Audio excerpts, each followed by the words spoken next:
les problématiques environnementales liées à la construction en fait, liées aux activités pétrolières et gazières. Donc, si on regarde en fait tous les problèmes qui sont jugés importants en fait dans la littérature, soit en fait il y a des problèmes qui concernent uniquement en fait les puits non conventionnels, qui est le problème lié à la présence de fractures naturelles et de fractures et de failles en fait dans une formation géologique, qui peut intersecter avec en fait les fractures stimulées par la fracturation hydraulique et causer la migration et le flux de gaz et de gaz et de fluides vers la source. Deuxième problématique qui est commun entre les ressources conventionnelles et non conventionnelles, c'est le problème lié à la construction des puits. Donc, en fait, un puits aussi, en fait, peut servir comme un chemin préférentiel pour la migration et le flux de gaz vers la source.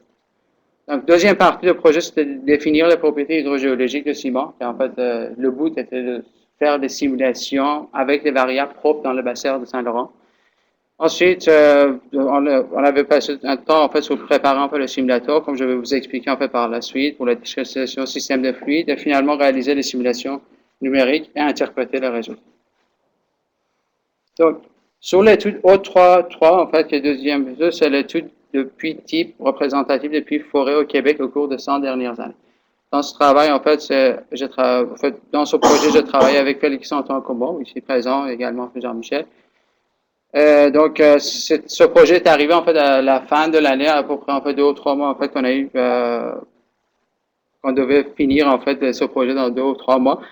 Donc les étapes qu'on a suivies en fait dans ce projet, en fait, d'abord en fait de développer une méthode qui nous permet en fait de sélectionner échantillonner en fait quelques puits représentatifs de bassin dans le bassin Saint-Laurent. Donc par la suite, je vais vous expliquer en fait les raisons en fait pour lesquelles on a choisi 85 puits qui sont tous en fait localisés dans le corridor d'eau d'exploration du gaz de shale. Je vais vous expliquer par la suite en fait plus en détail.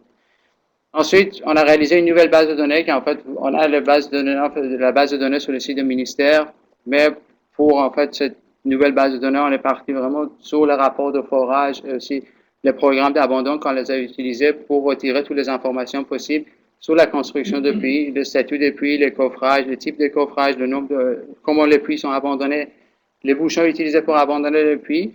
Ensuite, à partir en fait de cette base de données, dans la troisième étape du projet, on a défini en fait les périodes pour lesquelles les méthodes d'abandon et construction sont différentes. Ici, on a essayé en fait de juger l'intégrité des puits en fonction de temps, en définissant les différentes périodes. Donc, par la suite, je vais parler en fait des deux sujets et de ces deux projets plus en détail. Donc, si on regarde en fait l'ensemble des puits en fait dans le bassin de Saint-Laurent, premier puits forêt en 1873. Ensuite, en fait, total, on a 280 puits dans le bassin de Saint-Laurent, forêt pour l'instant. 251 puits qui sont les puits conventionnels. 29 puits qui sont les puits de gaz de shale. Alors, en fait, avec l'arrivée de l'industrie de gaz de shale dans le bassin de Saint-Laurent, on divise en fait le bassin de Saint-Laurent en 3 corridors, corridor 1, 2, 3. J'espère que ça soit bien visible en fait sur l'image. Ils sont vraiment petits, 1, 2 et 3. Et donc, la différence en fait dans ces corridors, en fait, ça vient en fait de la profondeur de shale Utica dans ces corridors. Donc, corridor 1, c'est le corridor peu profond. En fait, le sommet en fait de shale Utica, c'est à peu près à 800 mètres dans ce corridor. Dans le corridor 2, on se déplace entre 800 et à peu près 2000 mètres pour la profondeur de shale Utica.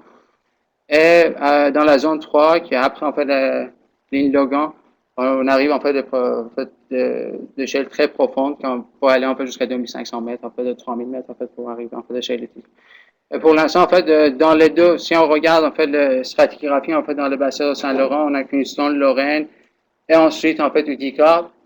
Dans l'Utica, il y a du gaz, dans le Lorraine, il y a également du gaz, mais pour l'instant, en fait, la politique de l'industrie, il va en fait vers l'extrait en fait de gaz dans le shale Utica, dans le corridor. Mais au futur, il y a une possibilité en fait, d'aller extraire en fait, le gaz dans le shale Lorraine aussi. Donc, parmi en fait, les 251 puits conventionnels, il y a 217 puits abandonnés. Il reste 34 puits complétés, certains en production, certains en attente. Parmi les 29 puits de gaz de shale, tous les puits sont complétés mais temporairement abandonnés. Donc, en attendant en fait, la décision du gouvernement pour le poursuivre ou abandon en fait, d'exploration et d'exploitation du gaz de schiste. Parmi, en fait, ces 29 puits, il y a 18 puits verticaux et 11 puits horizontaux. Et parmi les 18, il y a 11 qui sont fracturés. Et parmi les 10 puits horizontaux, il y a 7 qui sont déjà fracturés. Donc, maintenant, si on regarde l'échantillon qu'on a préparé en fait pour étudier différents paramètres en fait sous les puits. Comme je vous ai expliqué, on est parti sur 80 puits situés dans le corridor 2 d'exploitation de gaz de schiste. La raison pour ça, c'est d'abord en fait 22 des 29 puits de gaz de schiste sont dans ce corridor. Ici, donc, c'est le corridor le plus intéressant donc, pour nous en fait de savoir en fait comment les puits en fonction de temps sont forés en fait dans ce corridor. Deuxième, si on regarde en fonction de temps, dans le corridor 1 et 2, on a une décision plus ou moins uniforme en fait en fonction de temps. On avait toujours en fait le puits foré en fait dans ces deux corridors. Dans la zone 3, corridor 3, en fait le puits arrive après 1970. Et ensuite, en fait, maintenant, si on regarde la profondeur, en fait, des puits, en fait, on a la profondeur des puits, en fait, dans le corridor d'eau, en fait, qui vont juste de à peu près 100 mètres jusqu'à 4000 mètres. Tandis que dans la zone, dans le corridor 1, on a des puits, en fait, qui vont, en fait, de 100 mètres jusqu'à 1500 mètres. Donc, avec, en fait, le puits dans la zone 2, on avait une grande large, en fait, de profondeur pour avoir suffisamment d'informations concernant ces puits et la construction des puits dans le bassin océan. Donc, maintenant, en fait, après, en fait, la définition, en fait, de sélectionner, en fait, l'échantillon des puits qu'on voulait travailler, on devait définir, en fait, les périodes, en fait, qui nous permet, en fait, de distinguer, en fait, les périodes les périodes pour lesquelles, en fait, les méthodes de construction à abandon des puits, en fait, sont distinctes. Donc, avec l'analyse qu'on a fait sur l'ensemble des puits, ça veut dire, en fait, sur la zone 1, zone 2, zone 3, corridor 1, corridor 2, corridor 3, on a décidé finalement en fait de le séparer en trois différentes zones, en fait, de différentes périodes. La première période, c'est avant 1950, sachant qu'en fait, pour les puits forêts avant 1950, il y a très peu d'informations sur la construction et l'abandon des puits. Où il y a des informations, généralement, ces puits sont obturés par le bois. Quelques-uns par le ciment, mais majoritairement, ils sont obturés par le bois. Ensuite, on arrive en fait sur la deuxième période, entre 1950 et 1970. Donc, ces puits sont moyennement documentés. On trouve plus en fait d'informations dans les rapports de forage et les programmes d'abandon en fait de ces puits. Ces puits sont essentiellement obturés par le ciment. On voit l'arrivée de ciment, les bouchons de ciment pour abandonner les puits. Les puits pas très fonds, parfois sont complètement cimentés. On cimentait complètement le puits pour éviter en fait tout danger possible. Et aussi, tout doucement, on voit l'arrivée des bouchons mécaniques comme le bridge plug, en fait, qu'on utilise pour abandonner le puits, que je vais vous présenter par la suite. Ensuite, en fait, la troisième période, qui est à partir de 1970, en fait, dans cette période, c'est bien documenté. On utilise toujours, en fait, le ciment et les bouchons mécaniques pour obturer le puits. Et aussi, en fait, il y a des informations sur les coffrages, les grades de coffrage, ciment, le type de ciment. Est-ce que si on peut les comparer avec les recommandations de API, qui est American Petroleum Institute. C'est ce que je vais présenter par là. Donc, si on regarde, en fait, le premier élément, en fait, un puits est construit en plusieurs sections. Chaque section est coffrée. Et sauf la première section, toutes les sections doivent être cimentées. Donc, on commence toujours, en fait, par la première section. En fait, la première section, c'est le coffrage conducteur. Il est généralement mis en place avant l'arrivée de la force. Donc, il peut être cimenté au fixe. Donc, il n'y a pas une obligation pour cimenter ce coffrage. Et son rôle, en fait, c'est pour renforcer et stabiliser la surface du sol pour éviter l'effondrement, en fait, le sol à l'intérieur du puits pour que la foreuse peut continuer, en fait, forer le puits. Ensuite, on a le deuxième coffrage, qui est le coffrage de surface. En théorie, c'est le coffrage le plus important. Et en fait, le rôle de ce coffrage, c'est pour protéger les eaux potables, en fait, d'une contamination par le flux de formation. Donc, toutes les recommandations, en fait, il y a une obligation pour cimenter ce coffrage jusqu'à la surface, sauf les problèmes techniques que je vais parler par la suite. Et ça, en fait, les limites, en fait, généralement, en fait, ce coffrage, il va jusqu'à la limite de la zone de protection des eaux douces. Donc, le rôle, comme je dis, en fait, c'est pour protéger les eaux douces. Donc, ensuite, on a un coffrage intermédiaire. Ce coffrage, c'est un coffrage optionnel. Donc, il n'y a pas obligation d'avoir ce coffrage toujours, en fait, dans les puits. Donc, il peut être complètement ou partiellement cimenté. Ça dépend en fait des types de puits, en fait, la décision en fait de l'industrie et de l'entreprise en fait pour cimenter ou pas cimenter en fait ce puits.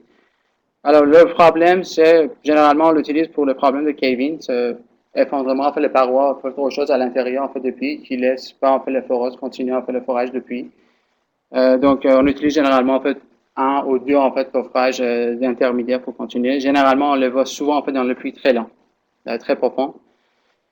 Si on a des présences, en fait, des couches poreuses, en fait, qui aident, en fait, l'écoulement des fluides à l'intérieur de puits. Et sinon, c'est en fait troisième, c'est qu'en fait, si le coffrage de surface n'est pas complètement cimenté. Ça veut dire, comme je dis par là, en fait, des problèmes techniques qu'on peut avoir sur le coffrage de surface. Parfois, il est impossible de cimenter un coffrage de surface. Donc, à ce moment-là, on est obligé de mettre un coffrage intermédiaire et de le cimenter jusqu'à la surface.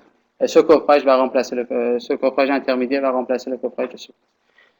Quatrième, en fait, coffrage, c'est le coffrage de production. Le moment qu'un puits, en fait, contient des coffrages de production, ça veut dire un puits d'exploration devient un puits euh, d'exploitation. À peu près comme ça. Et ce coffrage, ça peut être complètement cimenté ou partiellement cimenté. Et son rôle, c'est pour protéger la migration des puits depuis la formation cible vers les aquifères surfaciques. Donc, dans certains puits aussi, en fait, on peut remplacer le coffrage de production par les liners. En fait, car en fait, le coffrage de production, il arrive jusqu'à la surface. En utilisant un liner, en fait, on commence par la fin de dernier coffrage, on va jusqu'à la fin de puits. Si en fait le coffrage quand on utilise un liner, le liner n'est pas forcément cimenté, il peut être en fait juste fixé avec les packers. Donc, maintenant, si on regarde en fait les informations qu'on a pu extraire en fait sous les puits, dans le corridor d'eau dans le bassin de Saint-Laurent, donc si on regarde en fait par rapport aux trois périodes qu'on a choisies, il y a une quatrième période qui est uniquement en fait pour le gaz de shale. On a décidé en fait en interne en fait de séparer en fait les puits de gaz de shale par rapport les puits conventionnels, de les étudier séparément. Donc, si on regarde, en fait, parmi les 21 puits avant 1950, il n'y a pas beaucoup d'informations. Il y en a juste, en fait, les informations sur le coffrage de vie. Puis, entre 50 et 70, donc, on a 17 sur 20. À partir de 70, tu voyais, en fait, que les informations, ça devient plus en plus complet, en fait, sur le coffrage des puits. Donc, ce qui est important, en fait, de savoir, en fait, quels sont, en fait, le nombre de coffrages, en fait, dans chaque puits. En fait, je pense que j'ai perdu en fait les diapos avec les animations qui sont parties. Oui, en fait, je voulais comparer le nombre de coffrages avant et après l'abandon des puits, car avant 1950, à cause des problèmes de caving que je vous ai parlé, on utilisait plusieurs coffrages. En fait, dans un puits, en fait, ça pouvait aller jusqu'à 8 coffrages, en fait, dans un puits. Ça, on le voit pas maintenant, en fait, dans les puits, en fait, actuels, en fait, qui sont corrects. Donc, généralement, tous ces coffrages étaient libres. Donc, c'était juste, en fait, pour le problème qu'il y avait à l'intérieur. Donc, ils mettaient, en fait, ces coffrages.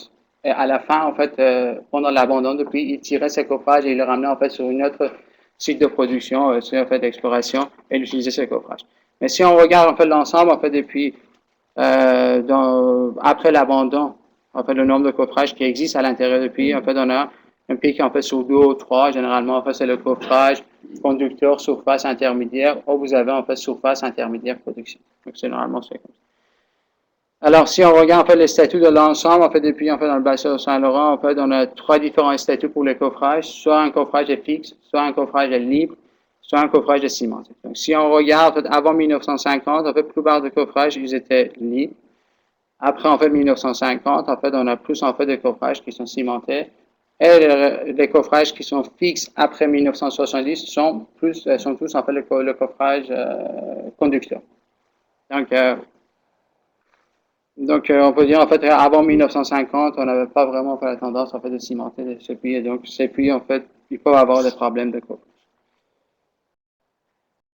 Donc, d'autres paramètres qui étaient importants, en fait, dans la construction du c'est le grade, en fait, de coffrage, car, en fait, selon le règlement qui a été Québec, en fait, le titulaire de permis de forage de puits doit, lors de travaux de forage, s'assurer que les coffrages supportent les conditions d'éclatement, d'écrasement et toute autre contrainte physique auxquelles ils peuvent être soumis.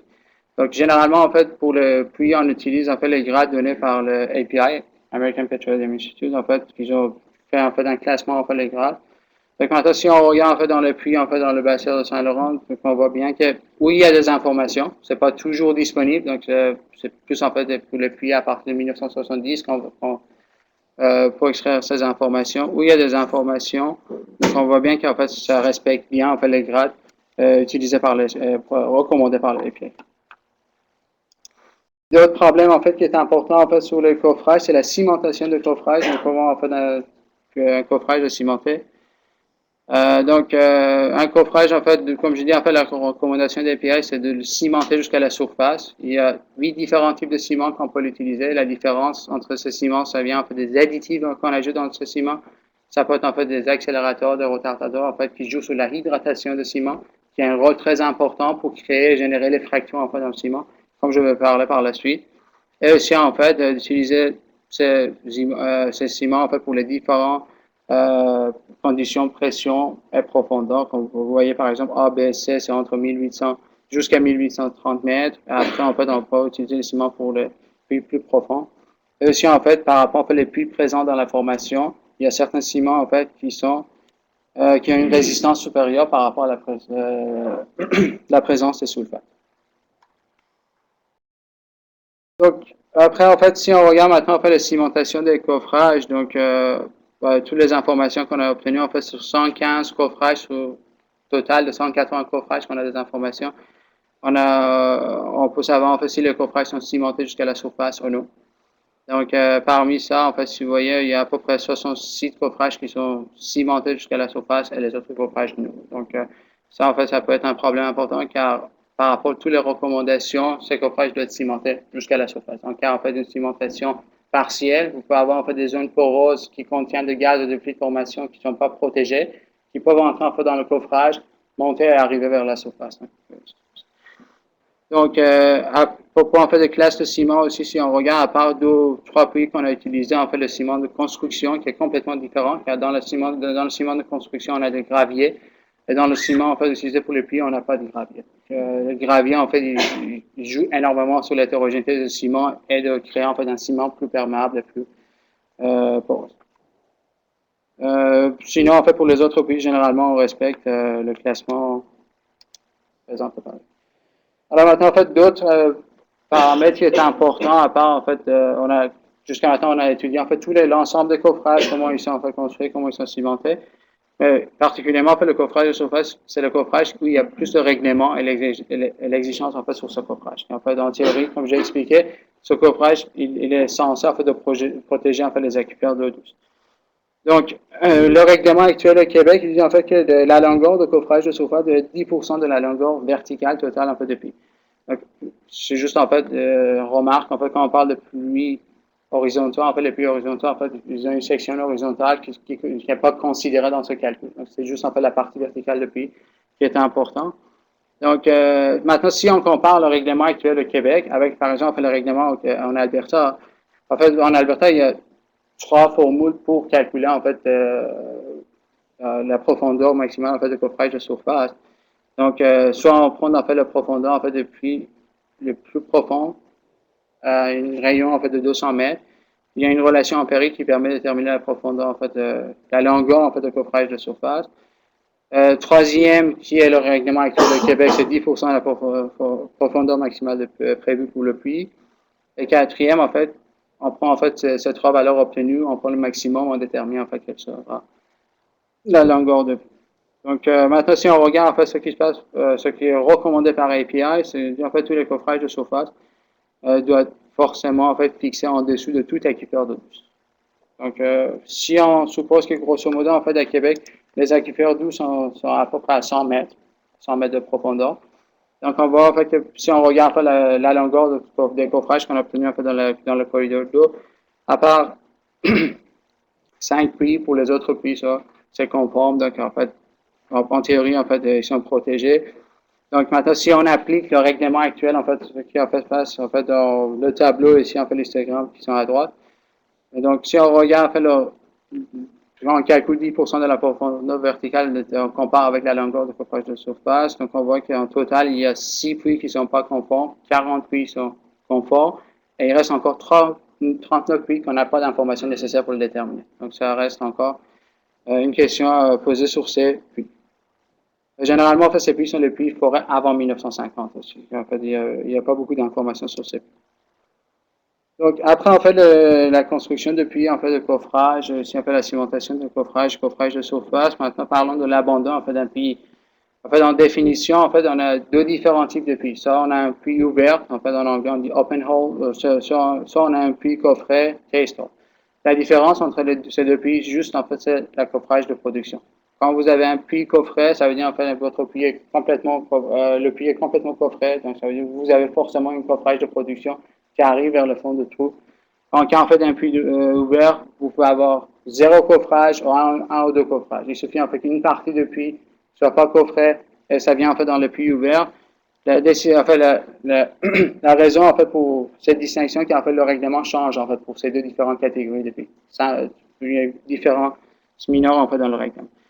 Alors en fait, dans le corridor de Bastille Saint-Laurent, il y a 60 puits conventionnels abandonnés parmi les 80 puits dans cette zone. Donc, si en fait sur l'image on regarde, en fait, il y a deux différents types en fait d'abandon. En fait, pour un trou abandonné, aussi un puits abandonné. Pour un trou abandonné, on met en fait des bouchons de ciment à différentes profondeurs. Et ces bouchons de ciment, il faut qu'ils couvrent en fait toute zone productrice et toute zone poreuse. D'accord? Donc, pour un puits coffret, donc il suffit en fait de mettre un bouchon de ciment sur la partie perforée. Tandis que dans ces puits, on sait que le ciment existe entre le coffrage et la formation. Donc, ça veut dire que la formation porose et la formation un peu productrice, ils sont protégés par le ciment qui est entre le coffrage.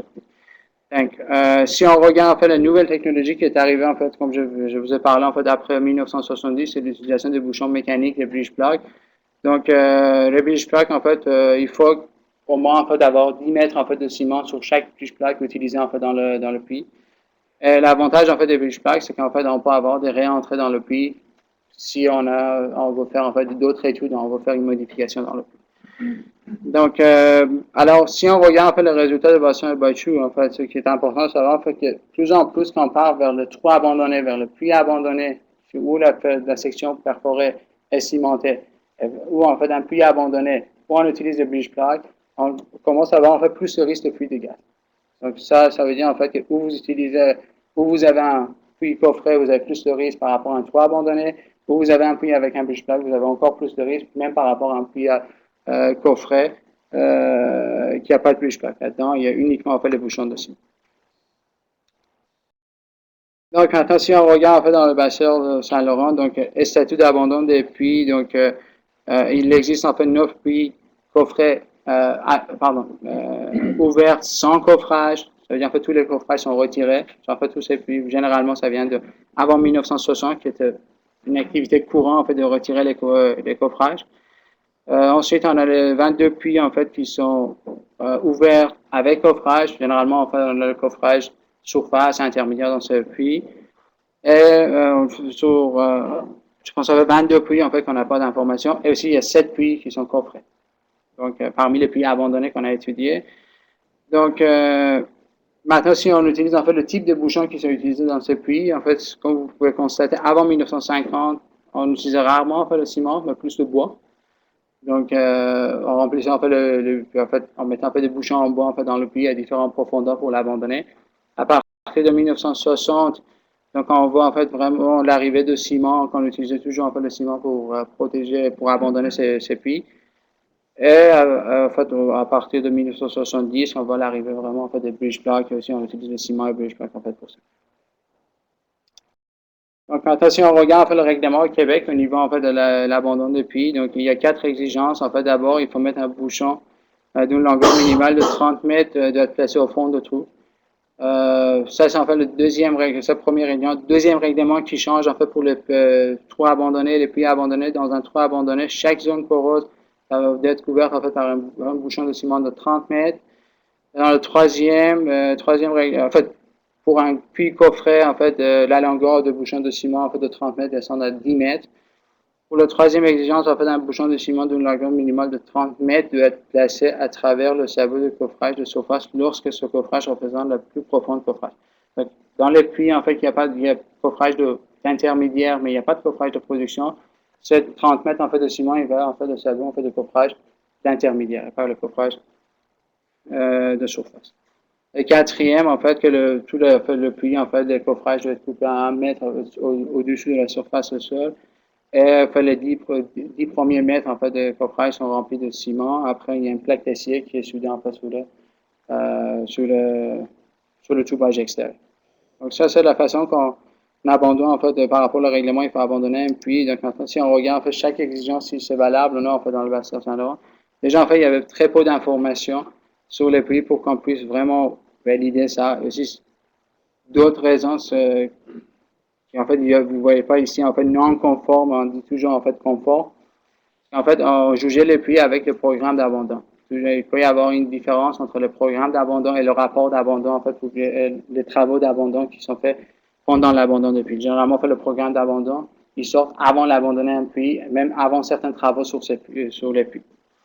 En fait, il n'y a pas une obligation, en fait, à Québec de présenter un rapport d'abandon. Donc, ça, il faut considérer. Donc, pour l'exigence numéro 1, donc, si on regarde, en fait, avant 1950, il n'y a pas d'information. À partir de 1950, les puits qui sont considérés, en fait, généralement, sont conformes. Donc, maintenant, si on regarde l'exigence d'eau, donc, c'est juste, en fait, dans l'exigence d'eau, il y a quelque chose qui n'est pas bien défini, en fait, dans le règlement Québec. Parce qu'en fait, qu'est-ce qu'on veut dire par une zone porose? Donc, ça, il n'y a pas de définition, en fait. À Québec, on considère, en fait, toutes les zones avec un DST, et CE-TIGE, une test de production est considérée comme une zone porose. À condition, en fait, si on compare le règlement au Québec avec le règlement albertain, vous voyez, en fait, que la zone porose perméable, en fait, en Alberta, c'est une zone de carbonate avec une porosité effective plus grande qu'1%. Si on regarde, en fait, les formations équivalentes au Québec, ça part sur 30 ans, Black Rivier, Chazy et Bigmanton. Deuxième, c'est une zone de grès avec une porosité effective plus grande que 3%. En fait, c'est de la formation %. Une zone productive, peu importe sa porosité. Donc, ça veut dire, en fait, si on commence à extraire, en fait, le gaz de déchets Utica et Lorraine, ces formations peuvent être considérées comme des zones productrices. Et finalement, en fait, dans chaque zone avec un DST, en fait, produisant plus de 30 mètres linéaires de fluide de formation, plus de 30 mètres cubes de gaz qui, en fait, à partir de ce moment-là, on peut considérer une formation comme formation productrice et que ça peut arriver, en fait, vers certains niveaux commerciaux.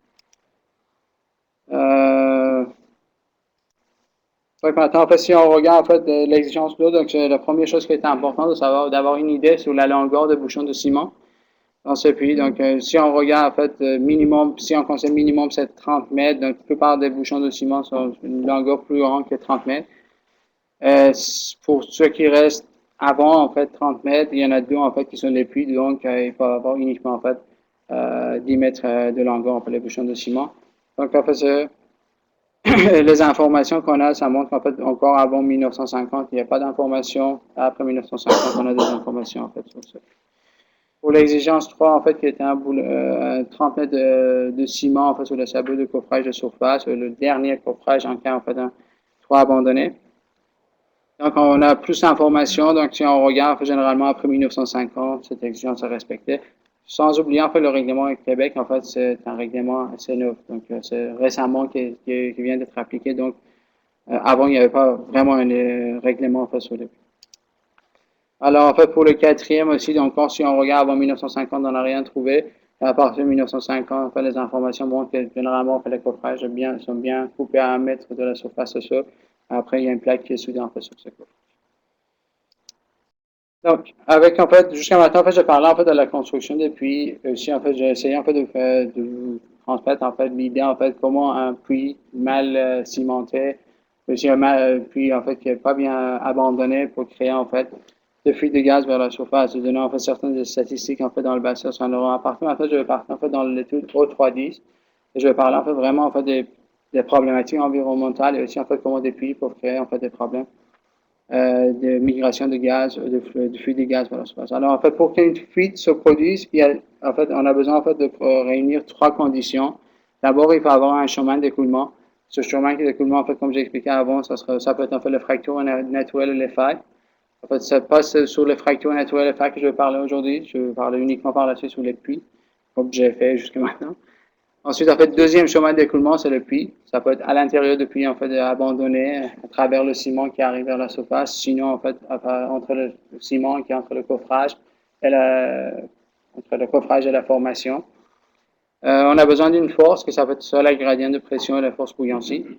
Également, on a besoin d'une source. En fait, cette source, ça peut être en cas en fait d'un puits de gaz de Shell, ça peut être le fluide de fracturation, qui est généralement peut être composé de 80 à 95% d'eau, 4 à 8% en fait de propane, plus en fait 1 à 2% en fait des additifs chimiques. Ça peut être en fait le fluide de formation qui est le saumur, l'eau saline avec certaines salinités. Ça peut être en fait le gaz en fait dans le cas en fait ce qu'on cherche en fait dans le bassin Saint-Laurent. Ça peut être en fait CH4 en phase gazeuse, sous forme gazeuse. Sinon en fait ça peut être le gaz méthane en fait qui est dissous dans la soupe. Maintenant, en fait, si on regarde en fait, les chemins en fait, plus précisément, en fait, on peut avoir deux différentes conditions, soit un puits de production, soit un puits abandonné. Dans le cas en fait, d'un puits de production, imaginez en fait les fractures simulées. En fait, ici, j'ai préparé l'exemple en fait, de gaz de chèvre.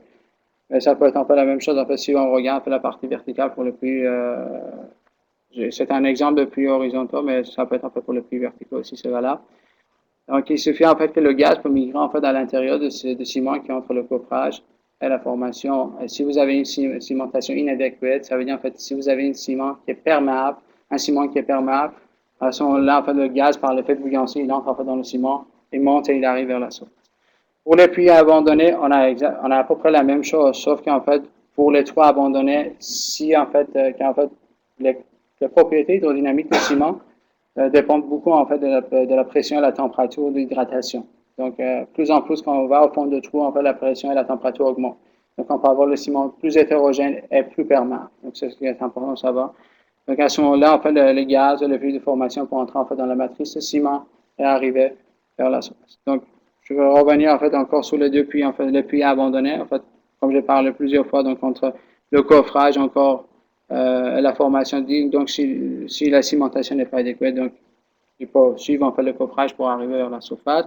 En cas d'un bridge plug, un bridge plug a une certaine durée de vie. Donc, il ne faut pas toujours protéger le puits. Et donc, ça peut entrer en fait dans le bridge plug, dans le ciment, et puis arriver vers la surface.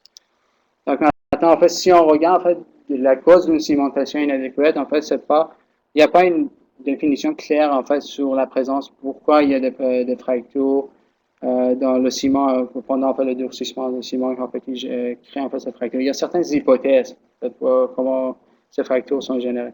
Donc, la première chose, c'est la perte de pression dans la colonne de ciment pendant le durcissement, ce qui fait, à cause de perte de pression, les fluides de formation pour entrer dans le ciment, pour se piéger dans le ciment et pendant le durcissement de ciment, fracturer le ciment. Deuxième, c'est la présence en fait de bouées de forage, ce qui peut créer en fait le cassé en fait sur l'image ici. Donc, ça reste en fait entre formation et le ciment, donc ça fait un gap, et donc ça crée en fait un chemin et une fracture en fait à l'intersection, à l'interface entre le ciment et la formation. Troisième, c'est la présence possible de gap à pression en fait dans la formation proche de la surface. Donc, si par exemple en fait ça peut être le cas en fait de shale Lorraine en fait qui a du gaz à pression en fait dans ce shale en fait qui peut entrer encore dans le ciment et fracturer le ciment. Ensuite, en fait, la contraction de ciment lors de la prise, c'est probablement en fait la raison la plus importante. Donc, le durcissement de ciment, en fait, c'est la réduction en fait de volume en fait de ciment, donc ça peut générer en fait des fractures à l'interface entre le ciment et la formation, mais également le ciment et le coffrage. Quatrième, c'est la perte de ciment en fait due à la pression hydrostatique très élevée du ciment qui peut fracturer la formation et donc en fait le ciment qui entre dans la formation. Ça peut être corrigé en fait dans le cas en fait d'une cimentation complète. En cas en fait le ciment entre dans la formation, donc il n'arrive pas vers la surface. Donc on peut constater ça après on va réaliser certains travaux correctifs pour éviter ce problème. Mais en cas d'une cimentation partielle, c'est pas toujours évident à détecter. Donc, comment on peut contrôler en fait la qualité de cimentation? La qualité de cimentation en fait soit par une test de pression, soit par diagraphie acoustique. Donc, quand c'est un test de pression, ça veut dire en fait, à chaque section forêt est mis certaines pressions, et cette pression en fait doit rester constant ou diminuer en fait par rapport à certains pourcentages dans certaines périodes de temps. Donc, si le test de pression est confirmé, donc on peut supposer qu'il n'y a pas de fracture si en fait le ciment est décrit. Donc, deuxième technique, en fait, c'est une nouvelle technique qui est utilisée, c'est diagraphie acoustique. Mais par contre, en fait, il faut savoir que les graphies acoustiques ne permettent pas, en fait, dans toutes les conditions de détecter, en fait, la présence de fractures. Donc, s'il y a des microfractures, en fait, les graphies acoustiques ne peuvent pas les détecter. Si, en fait, on a un coffrage excentré, donc ça veut dire, en fait, vous avez d'un côté, vous avez plus de ciment que de l'autre côté. Donc, en fait, ça, ce capteur, généralement, il n'arrive pas. Donc, présence de formation pas porose, en fait, qui est le cas de shale, donc il ne faut pas oublier. Présence au ciment à faible densité, c'est quand on a un ciment très poreux. Mais dans le cas qu'on peut détecter en fait ces discontinuités, on peut appliquer en fait des travaux correctifs. En fait, en français on dit compression, mais remedial cementing or squeezing. En fait, c'est l'équivalent. Donc, avec en fait ces introductions, en fait, je définis en fait le scénario conceptuel, le modèle conceptuel que je vais parler là-dessus par la suite. Donc, on a trois formations chez l'Utica, chez Lorraine et de Podmob. Donc, je considère en fait un puits vertical, en fait, qui pourrait jusqu'à chez l'Utica. Donc, le ciment, en fait, l'épaisseur, en fait, le diamètre de puits, en fait, c'est de 20 cm. On a 5 cm de ciment, en fait, qui est coulé et durci, en fait, entre le coffrage et la formation. Et je regarde, en fait, comment, en fait, le gaz et le fluide de formation pour migrer à l'intérieur du ciment qui est placé entre le coffrage et la formation et arriver vers le dépôt de mob. Puis là-dedans, on a un aquifère, en fait, une nappe libre, on a un aquifère libre à la surface. Donc, en fait, dans le modèle conceptuel, en fait, dans mes simulations, je prends en compte, en fait, de tous les échanges de masse entre le shale et le ciment. Donc, on peut avoir, en fait, le gaz, en fait, qui peut entrer dans le ciment et entre le shale, l'urène et le ciment, même, en fait, le gaz peut partir, en fait, de ciment vers le shale. Donc, pour préparer, en fait, le modèle, pour réaliser, en fait, les simulations numériques, on a besoin, en fait, de certaines propriétés hydrodynamiques. Pour réaliser en fait les simulations avec les variables propres en fait dans le bassin sanguin. Donc ça, il faut définir la perméabilité, la porosité et les propriétés capillaires. Ici, je vais parler en fait juste en fait de la perméabilité, porosité. S'il y a des questions, je peux revenir sur les propriétés capillaires plus tard en fait de Shell.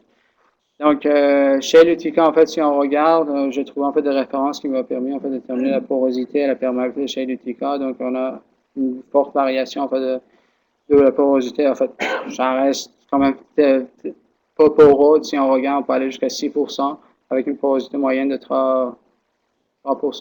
Pour la perméabilité, en fait, ça varie en fait de 10 puissance moins 5 millidarcy à 10 puissance moins 4 avec une perméabilité. Si on considère en fait ces deux histogrammes, on va déterminer en fait à peu près 10 puissance moins 4 millidarcy pour la perméabilité de chez Utica. Pour le groupe Lorentz, c'est beaucoup plus complexe en termes de la perméabilité. Pour la porosité, c'est très proche en fait de la porosité de shale Utica, mais pour la perméabilité, vous voyez, en fait, on a à peu près 8 ordres de grandeur de différence entre la perméabilité minimale et la perméabilité maximale. Donc, ça de 10 puissance moins 12, on part en fait de 10 puissance moins 4.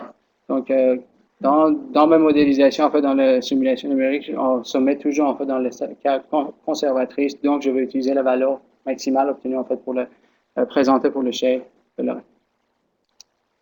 Donc, étant donné en fait, qu'il y a très peu d'informations en fait, sur l'échelle, on a commencé à réaliser certaines expériences à l'échelle laboratoire dans le département.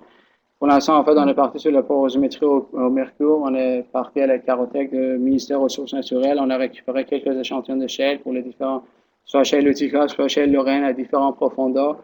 Donc, on a préparé les échantillons cubiques, qui sont en fait de dimensions de 1 cm à peu près. On réalise en fait le test de porosité mercure pour déterminer la porosité avec les relations qui existent, la perméabilité, et également avec la courbe de pression capillaire en fonction de la saturation qu'on obtient pour déterminer par la suite les propriétés capillaires en fait des déchets. Donc pour le ciment en fait, donc il y a pas mal en fait j'ai en fait des données en fait sur le ciment, donc c'est pas quelque chose qui pose problème. Donc en cas en fait d'une cimentation adéquate, donc on a affaire avec la matrice de ciment. Donc, les propriétés en fait de ciment peuvent varier avec le rapport au ciment qui est utilisé en fait pendant l'hydratation, de degré et durée d'hydratation, de la pression, la température d'hydratation et de type de ciment qui sont utilisés. Alors, en cas en fait d'une cimentation inadéquate, donc on a imaginez en fait le coffrage, l'espace annulaire entre le coffrage et la formation qui est rempli de ciment qui est fracturé. Donc, on est obligé de définir, d'utiliser les propriétés équivalentes en fait pour en même temps en fait modéliser en fait le ciment et les fractures qui sont à l'intérieur du ciment. Donc, avec en fait les recherches et les travaux qui sont faits en fait pour l'intégrité des puits en cas de stockage, en cas de stockage de CO2, on a largement étudié en fait l'intégrité des puits. Donc, à l'échelle laboratoire, on fabrique en fait des échantillons qui sont présentés ici, ou à l'échelle de terrain directement sur le puits qu'on a déterminé en fait les propriétés équivalentes en fait de cet espace annulaire en présence de ciment. Donc, si on regarde, en fait, généralement, en fait, la perméabilité de ciment, il va de 10 puissance moins 4 millidarcy à 100 millidarcy. Donc, 10 puissance moins 4, c'est un ciment pas perméable. En fait, on va jusqu'à 100 millidarcy qui fait ce ciment, ça devient très perméable. Et le 100 millidarcy est déjà obtenu sur un puits. Donc, c'est une valeur, en fait, que j'utilise, qui est présentée pour un puits. Ça veut dire, en fait, pour la perméabilité équivalente de l'espace annulaire d'un puits je pense, en fait, c'est de pétrole. Donc, juste rapidement, en fait, sur le code de MOOC, c'est de simulation numérique. Donc, en fait, le code de MOOC, c'est un code à l'accès libre. Donc, vous pouvez le télécharger, en fait, sur le site, en fait, de MOOC à l'université, en fait, développé à l'université Stuttgart. Donc, étant donné, en fait, que c'est un code libre, donc vous devez développer beaucoup de choses, en fait, sur ce code par vous-même, ce qui était, en fait, notre cas. Donc, j'utilise le module biphasique bicomposant, en fait, de code de MOOC. En fait, j'ai deux phases, phase gazeuse et phase liquide. Donc, j'ai deux composants aussi qui sont H2O et CH4. Les simulations sont faites en 3D. Et en fait, le code de MOOC, il nous permet juste en fait les simulations 2D et 3D. Je considère l'advection et diffusion. Il n'y a pas de dispersion, il n'y a pas de réaction chimique. En fait, on écrit en fait un bilan de masse pour chaque composant, en fait, qui nous ramène vers deux équations. Et les inconnus sont la pression et la fraction massique, ou la pression et la saturation en fonction en fait de fait des systèmes de fluides et le scénario en fait de fluides qui existent. Si vous avez deux fluides, donc il faut résoudre ces équations pour la pression saturation. S'il y a juste un fluide pour la pression fraction massique. Alors en fait, le système de fluide qui est développé est basé sur l'équilibre thermodynamique en fait pour déterminer en fait la fraction massique maximale qui peut exister dans les deux phases. Aussi en fait l'échange en fait de masse entre les deux phases.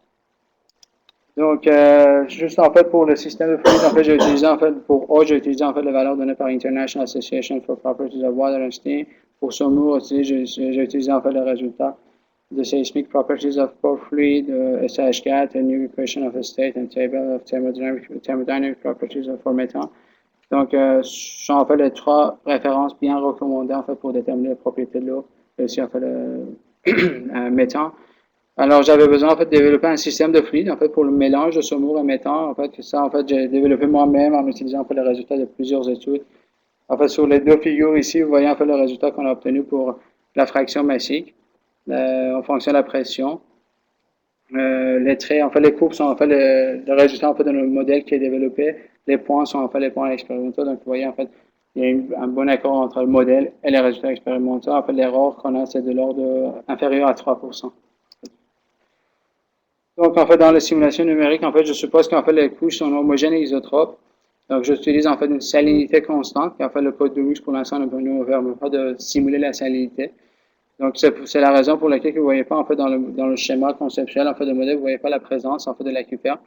Donc, étant donné, en fait, que dans l'aquifère, on a l'aquifère à l'eau douce, et aussi, en fait, dans la formation, on a une salinité. On a décidé, en fait, de couper le modèle, en fait, de se mettre, en fait, de chai Lorraine. On ne peut pas présenter, en fait, l'aquifère, mais d'imposer, en fait, la pression correcte, en fait, la pression que l'on doit, en fait, dans l'aquifère, en fait, sur le chai de Lorraine, et d'utiliser une salinité constante. L'écoulement est radial, donc au lieu de travailler, en fait, sur un domaine complètement cylindrique, donc je peux couper, en fait, une portion de cylindre, comme, en fait, sur le deuxième image, l'image en bas montrait, et travailler, en fait, sur cette portion, en fait, de l'ensemble des simulations, ça va alléger, en fait, le temps de calcul. Donc, le gradient de géothermie qui est imposé est constant, donc on ne simule pas, en fait, l'équation de chaleur, en fait, dans nos modélisations. Dans tous les résultats que je vais vous présenter par la suite, les propriétés hydrodynamiques du groupe de Lorentz, c'est porosité 3% et la perméabilité maximale présentée dans l'étude. Pour les conditions initiales d'un gradient de pression, c'est 12 kPa par mètre. On a saturation en gaz, en fait, pour le ciment, en fait, qui est 0, initialement saturé en saumure pour nous. Pour Utica, je considère 30% et Lorraine 10%. On a fait une analyse de sensibilité de la saturation. Il n'y a pas une influence importante en fait, par rapport à la perméabilité qu'on va parler par la suite sur les résultats. Donc maintenant, bon, c'est juste en fait les conditions limites en fait sur la surface de maillage. Donc comme j'ai expliqué, la pression constante et on laisse pour le transport des deux fluides, on laisse les deux fluides quitter le domaine sans aucun problème. Pour la base de l'échelle, des indicateurs pression et saturation sont constantes. Pour la surface latérale, en fait, pour le puits, donc le flux est nul, donc condition humaine. Pour la surface R égale, en fait, à l'extrême droite, en fait, de puits, donc pression et saturation constante. Pour l'autre surface latérale, on suppose qu'en fait, il y a un flux nul, étant donné qu'en fait, l'écoulement est radial. Alors maintenant, si on regarde, en fait, le résultat de simulation, en fait, maintenant, en fait, dans le cas en fait, de shale, en fait, Utica qui a une perméabilité de 10 puissance moins 3 millidarcy et en fait une porosité de 3%. Donc, on a simulé pour 5 différentes perméabilités de ciment. Donc, premier cas, en fait, de la coupe bleue, si en fait, que ça montre en fait le ciment adéquat, ça va vers la coupe noire, en fait, qui montre en fait un ciment inadéquat.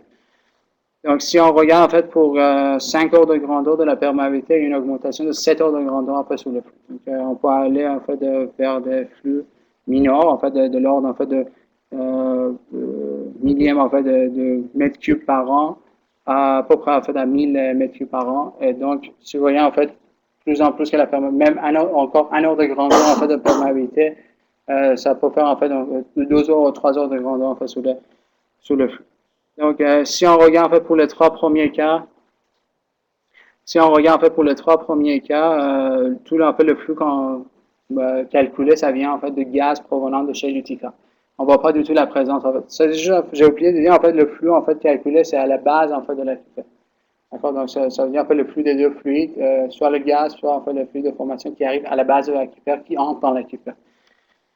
Donc, on ne voit pas du tout la présence de gaz de shale d'Utica. Tout le gaz, en fait, tout le flux calculé, ça vient en fait de shale Lorraine. Pour le cas 4 et 5, donc vous voyez en fait, il y a un moment, en fait, il y a une différence énorme en fait sur les courbes qui montre en fait l'arrivée en fait de shale, de gaz depuis le shale Utica.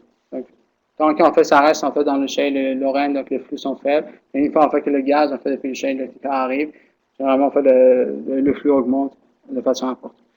Alors, il ne me reste pas beaucoup de temps, c'est juste, je vais partir en fait sur le profil de pression. En fait, on a étudié en fait le profil de pression à l'intérieur du puits pour savoir en fait s'il y a une manière en fait pour détecter en fait l'arrivée de gaz ou non.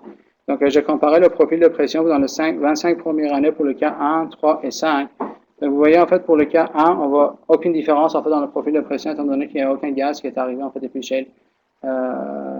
Utica. Le gaz qui arrive de shale Lorraine, ça arrive en fait par la diffusion et aussi le flux est vraiment faible en fait, étant donné en fait, que shale Lorraine est très peu perméable.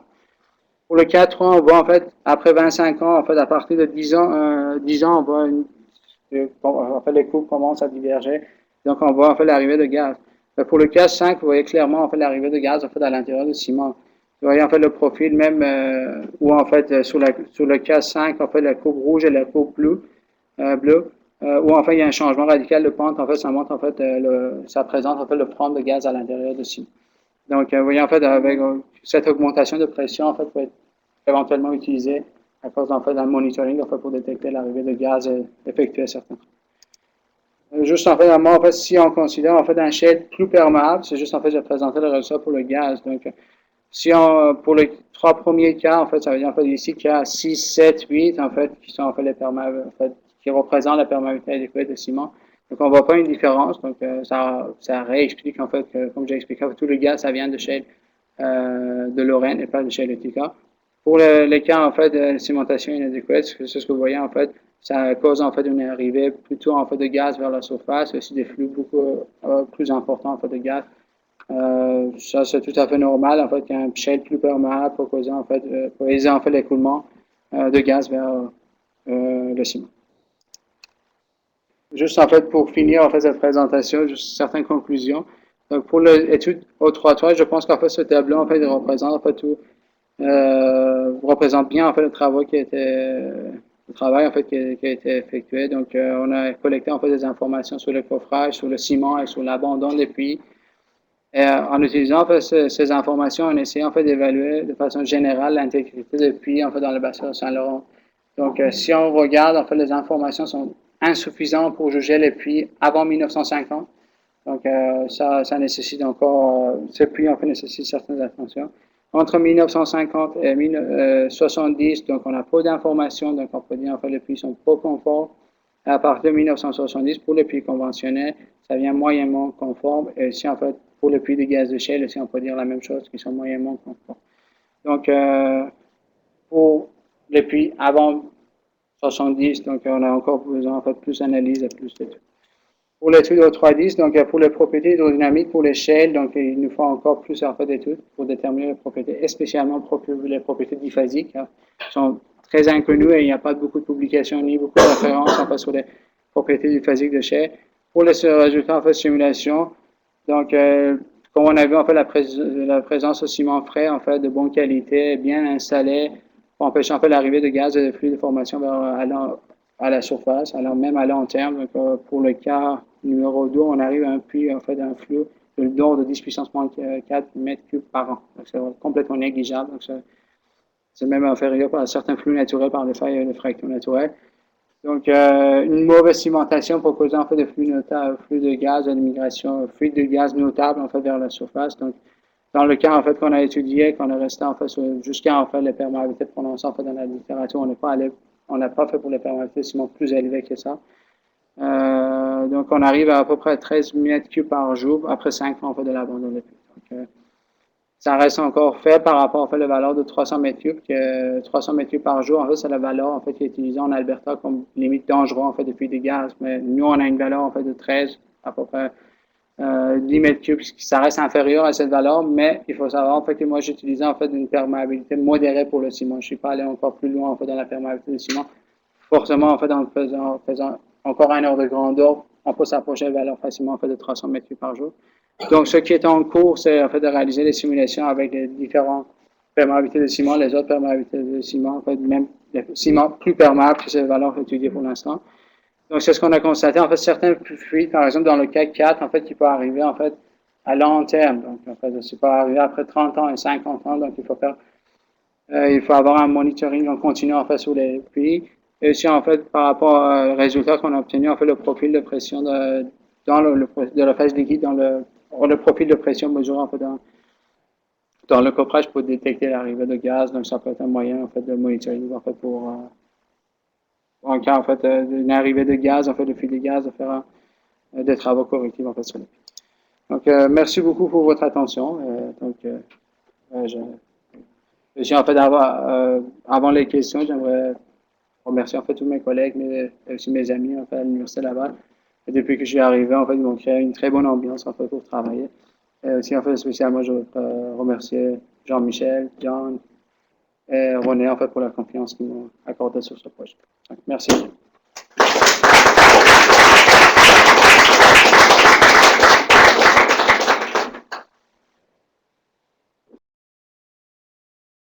Le silence. Ah, ben, s'il y a des questions, en fait, n'hésitez pas. Oui. J'aimerais juste dire pour les questions, pour les gens qui sont en ligne, vous pouvez les demander via le chat. Et puis, Ali, si tu peux regarder aussi le chat, là, il y a déjà 2 questions qui ont été demandées. Ah oui, OK. Donc, juste, en fait, pourquoi on a besoin d'un modèle 3D?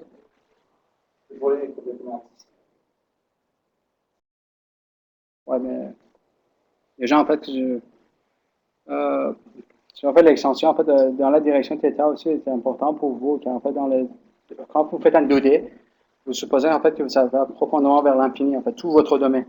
D'accord? D'accord, voilà. On est dans un système radial qui tourne autour de Pluton, donc on est obligé de garder en fait cette portion.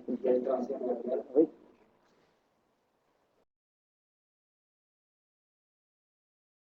Donc, c'est juste en fait pour les.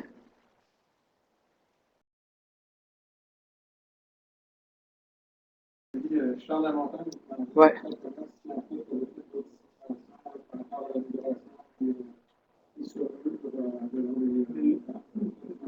En fait, c'est ce qu'en fait, depuis en fait le projet, en fait, j'ai réalisé encore d'autres simulations. C'est juste qu'en fait, dans le cadre du projet, j'avais considéré en fait la présence au shale Lorraine et donc le transfert de masse avec le shale Lorraine. Donc, on peut simuler en fait les cas sans présence au shale Lorraine, qui en fait, quand j'ai présenté en fait le perméabilité de shale Lorraine, ça parlait de 10 puissance moins 12 millidarctique, qui est complètement imperméable vers le shale modérément perméable. Donc, actuellement, en fait, je présente en fait sur un modèle. Donc, si je reviens La question de chance, c'est plus de savoir si tu as fait d'autres simulations que les simulations. Avec les feuilles. Non, ben, en fait, pour l'instant, en fait, j'ai concentré en fait toutes mes analyses aussi, mes simulations sur le problème de puits. Donc, pour la faille, mais j'ai rien ajouté en fait à part en fait les résultats que j'ai présentés dans le rapport. Donc, Ce que je voulais te demander, je pense que c'est plus de poissonnerie que de ouais. Vous savez, j'ai pas bien compris. Parce qu'en fait, en fait, sur les failles, en fait, le problème, la problématique liée à la présence de fractures naturelles et des failles. Donc, j'ai réalisé quelques simulations qui sont affichées, en fait, qui sont dans le rapport. Donc, si ça vous intéresse, vous pouvez télécharger le rapport et lire. Donc, ça. Mais depuis, en fait, le rapport, non, j'ai pas.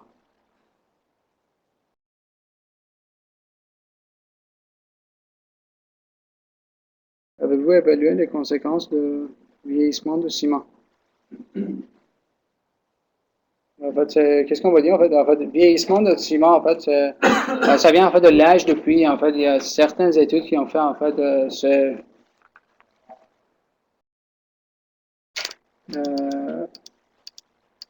voilà. En fait, si on regarde en fait ça, c'est en fait l'article de Bosson, en fait, c'est l'un des uniques articles en fait qui est publié en fait sur les coffrages, aussi sur les puits, aussi l'influence en fait, des puits sur les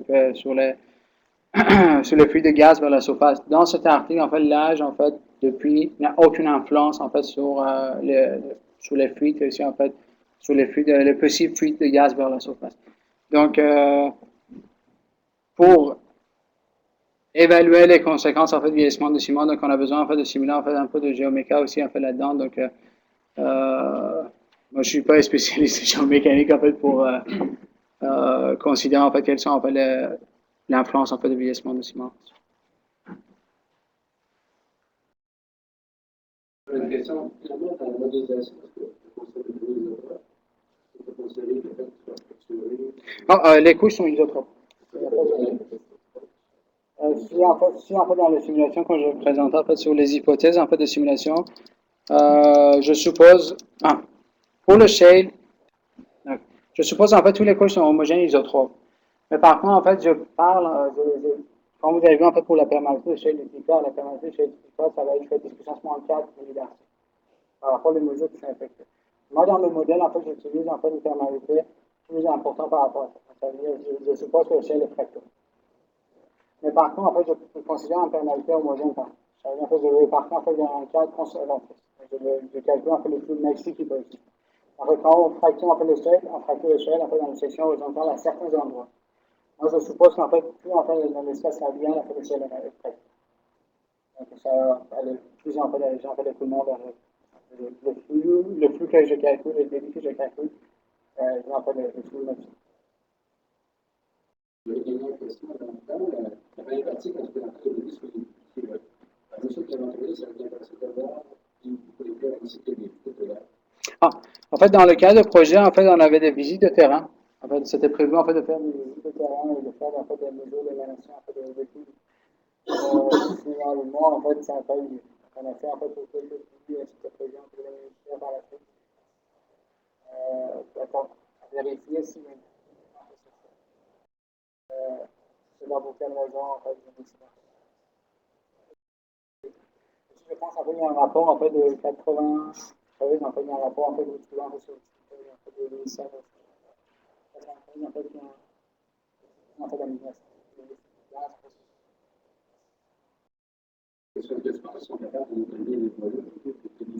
C'est très difficile. En fait, moi, pour l'instant, en fait, on parle en fait de cartographie en fait par on dit en fait par les images satellites en fait de faire en fait certaines cartographies, de voir en fait les flux qui arrivaient, et de détecter en fait le volume, je pense que c'est très difficile.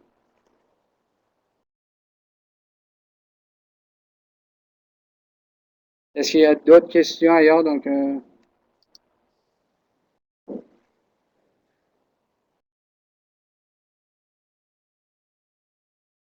je sais pas, il y a certains qui n'entendent pas.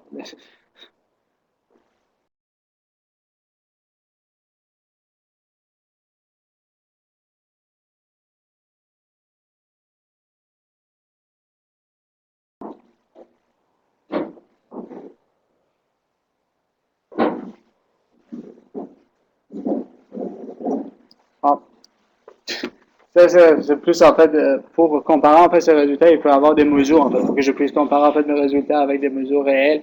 Mais toutes mes recherches, il manque en fait aucune présence en fait de mesures d'émanation des puits, en fait de dire en fait le volume qui arrive par jour en fait à partir d'un puits. Donc ça reste une modélisation avec une étude de sensibilité.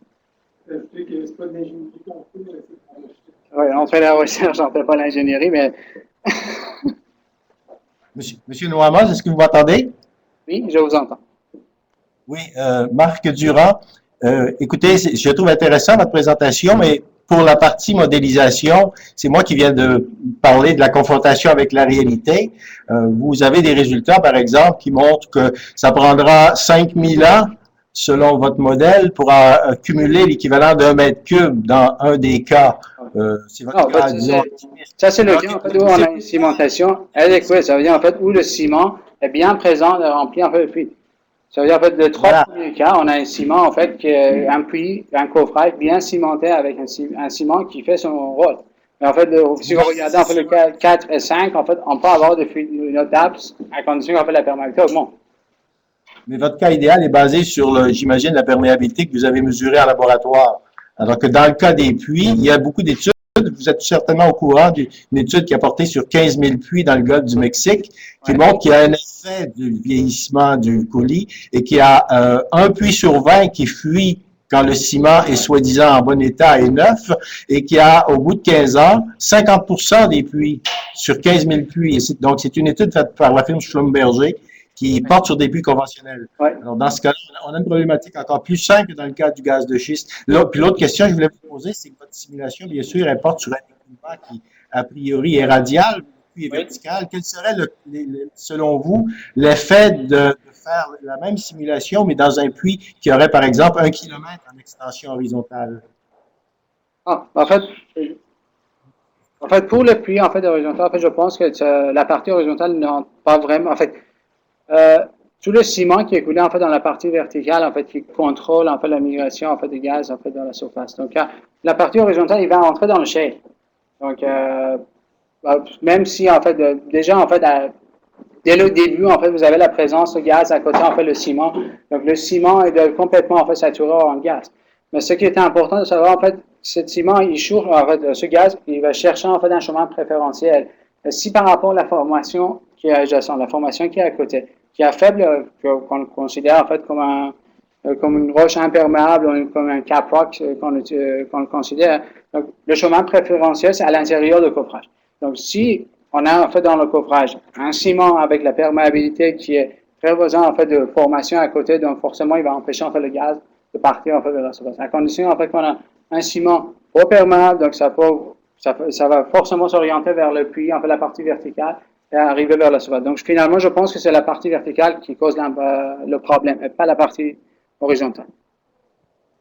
Mais je suis assez étonné que vous dites que le vieillissement a peu d'importance, parce que dans la réalité, on connaît très bien les problématiques de propagation des fractures. Les études du professeur Dussault qui expliquent pourquoi les puits classiques fuyaient déjà dans les années avant les gaz de schiste, etc. Il y a énormément de causes et ces causes ne sont pas instantanées. C'est-à-dire qu'au moment où le puits est créé, au moment où les tests sont faits sur l'intégrité du ciment, au moment où on fait les traitements de squeezing pour corriger les lacunes du ciment, tout ça est fait dans la première année, même avant la mise en production. À partir du moment où les puits sont abandonnés, dans votre modélisation, vous n'avez aucun paramètre qui fait croître, par exemple, la perméabilité en fonction du temps. Tout est statique par rapport aux conditions de départ. Vous pouvez essayer, en fait, avec différentes perméabilités, c'est ce que j'ai fait. Oui, en fait, c'est vrai qu'en fait, je peux varier, en fait, la perméabilité, en fait, d'une perméabilité très faible vers une perméabilité très forte. Donc, vous allez croiser, en fait, les résultats présents ici. Donc, la variation dans la perméabilité, ça va jouer sur le temps d'arrivée de gaz vers la surface. Et forcément, la quantité et le temps. Donc, en fait, si vous avez un ciment, en fait, qui dégrade au fur et à mesure dans le temps, donc forcément, en fait, dans le temps, vous allez avoir plus de gaz qui arrive vers la surface. Dans mes modélisations, j'utilise différentes valeurs pour le ciment, mais je suppose qu'en fait, cette valeur reste constante. Je trouvais assez farfelu mettiez en conclusion des prédictions qui parlent de 250 ans, alors qu'en réalité, votre modèle est statique. Écoutez, si on partait, par exemple, pour établir la structure, la durabilité d'un viaduc ou du pont Champlain avec des paramètres statiques quant à la porosité, perméabilité et résistance du béton, ben on dirait que le pont Champlain va durer 500 000 ans. On sait bien que c'est pas le cas. Il y a un vieillissement et dans les milieux naturels, ce facteur géologique du vieillissement, en plus bien sûr de l'hétérogénéité, le Lorraine n'a absolument pas été homogène. Donc, bien sûr, quand on modélise, on doit simplifier, mais c'est une simplification énorme. Mais ce que je veux dire, votre modèle est assez distinct de ce qui est observé dans la réalité par rapport aux fuites dans ces différents secteurs où on en exploite du gaz de schiste. C'est vrai que les puits sont horizontaux, c'est différent, mais je veux dire qu'un modèle, on ne peut jamais l'utiliser pour faire des prédictions, surtout pas à long terme, sur 250 ans, en citant des valeurs que probablement l'ES va être très content d'utiliser, mais ça ne correspond malheureusement pas aux observations. Donc, un modèle ne peut pas servir à faire, selon moi, des prédictions, à moins qu'il ait été contrebalancé ou calé, je dirais, vérifié par des observations sur le terrain. Bon, en fait, j'aimerais bien avoir en fait des observations sur le terrain. En fait, si quelqu'un connaît les valeurs en fait qui sont déjà mesurées, de me transmettre, je remercie tout le monde. Et en fait, depuis le début du projet, en fait, je cherche des valeurs qui sont mesurées. Et j'ai rien pour l'instant trouvé. Donc, en fait, ça existe en fait l'article de Botchou et Watson que vous avez cité aussi, mais en fait, les données sont confidentielles, qu'ils ont présentées, en fait, qu'ils n'ont jamais présentées publiquement. Donc, personnellement, en fait, j'ai aucune valeur, en fait, pour calibrer mes modèles. Donc, je fais une analyse, on va dire, en fait, en variant, en fait, de sensibilité, en variant les différents paramètres, et de mieux comprendre, en fait, quelles sont, en fait, les causes, en fait, d'arrivée de ciment à long terme.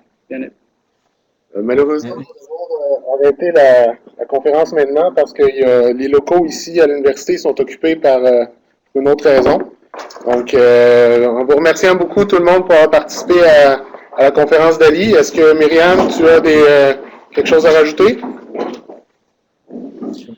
Je peux simplement rajouter que l'enregistrement des conférences vont être disponibles sur notre site web et que notre prochaine conférence aura lieu le 19 février. On reçoit, en collaboration avec l'Université McGill, Lecturer McElhenney 2014.